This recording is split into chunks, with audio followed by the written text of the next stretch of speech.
Welcome back. You're live in the CNN newsroom. The world is reacting to President Trump's executive order banning those from 7 Muslim-majority nations from entering the United States for at least 120 days. Those 7 nations on the screen are the ones that are where the ban has taken place. Joining me now is former Congressman Jack Kingston, senior advisor to the president's campaign. He joins me now from Washington. Nice to have you on. Great to be here, Poppy. Let's talk about what effect you think this ban will have in stopping terror, meaning what data can you point to that justifies that these 7 nations have a tie to U.S. terror attacks or a higher incidence of bringing terrorists to this country? Well, I think the idea is that maybe the evidence, I would say, is that these countries themselves don't really have a standard that would preclude enemies of the United States from immigrating here. When you think about Sudan, Yemen, Syria, Libya, Iraq, these are not countries that are known to love the United States of America. So I think the idea of re-implementing a ban, which we have had in the past, where you can sort out who's coming in, what are they doing here, how long will they be here, I don't think it's a bad thing. I think it is a step forward in trying to organize our border security. So you say these are not countries that love the United States and therefore this is justified. So what about Russia? Well, I think in Russia, and you know, there's a lot of other Islamic countries and other countries that aren't always fond of America, but I don't think you have necessarily the concerns and the vigilance that you may need if you're talking about Sudan. I think these countries really just frankly have higher standards. But so let's point to the standards that we know, Congressman, and let's pull up on the screen what it takes for, let's say, Syria, for example, what it takes for a Syrian person or refugee to come into this country, because there is a lot. The processing time is 18 to 24 months. They are screened by DHS, Homeland Security, the Defense Department, the FBI. Their enhanced review of the Syrian cases. They have iris scans, fingerprints. They have to show their identifying documents. Their biographical information is done in multiple security checks. That is what they already go through. It is incredibly hard to get into this country as a Syrian already.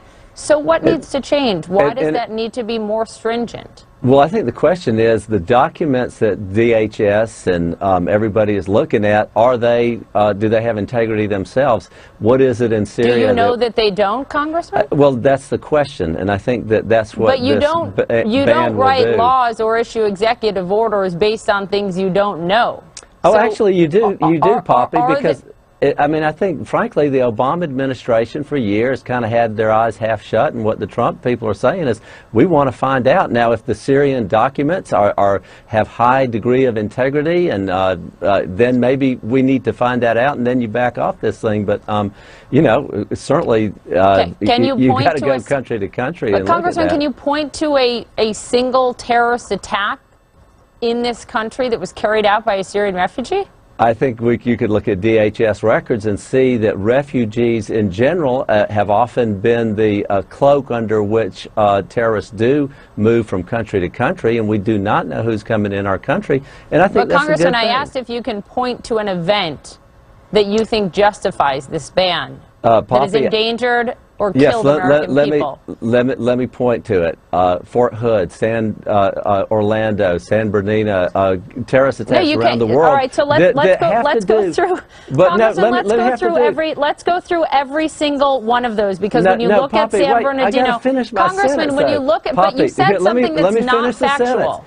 Because you're not letting me finish the sentence, and the rest of the sentence is all of these security or the terrorist attacks have to do with who's coming in, how long have they been there, where are they being radicalized, and what's happening with this order. It's part of a greater security goal. One of the things that Trump never gets credit for is how do people become radicalized, and that's part of what he wants to put on the table. And I think in the case of Fort Hood and Orlando, those are questions. How do these people who are already here, how do they become radicalized? All right. So to me, Congressman, you're talking about American citizens. I want to correct this for our viewers. Nidal Hasan, the Fort Hood shooter, he was born in Arlington, Virginia. His parents were Palestinian. But, Poppy, when you look at the It is your point. You're saying that this is justification for the ban. The San Bernardino shooters. This is all part The San Bernardino shooter, Saeed Rizwan Farouk, was born in Illinois. His parents were Pakistani.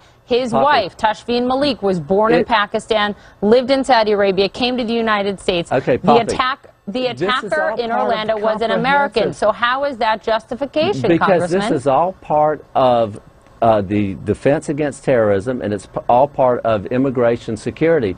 Knowing who's coming in, knowing who's here, knowing how they get radicalized, this is all part of immigration and terrorism, which is what the president ran on and what he said, look, we're going to kind of clean up the mess. We need to know who's in our country and what they're doing. Congressman, most of those people you just pointed to are American. Most of those people you pointed to are Americans who were born here.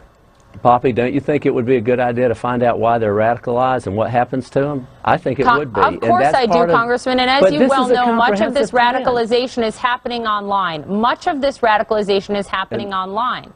But this is part of his comprehensive approach to cracking down on terrorism, and border security is part of it. And so knowing who's coming in here and what they're doing. Then why is it that no country, none of the 4 countries where the 9/11 hijackers came from, Saudi Arabia, the UAE, Lebanon, and Egypt, are included? If that is why not include any of those countries in this ban? You know, if it gets to that we need to include other countries, and that's in the national security, we need to do that. But as you know, Saudi Arabia is an ally of ours, and so many of these, Egypt is, and so many of the other countries where the hijackers came from. But this is all part of the comprehensive plan that Mr. Trump's trying to get a grip on. And so, you know, if you pick apart one part and say, okay, this is horrible, therefore the whole plan falls apart, but it's not.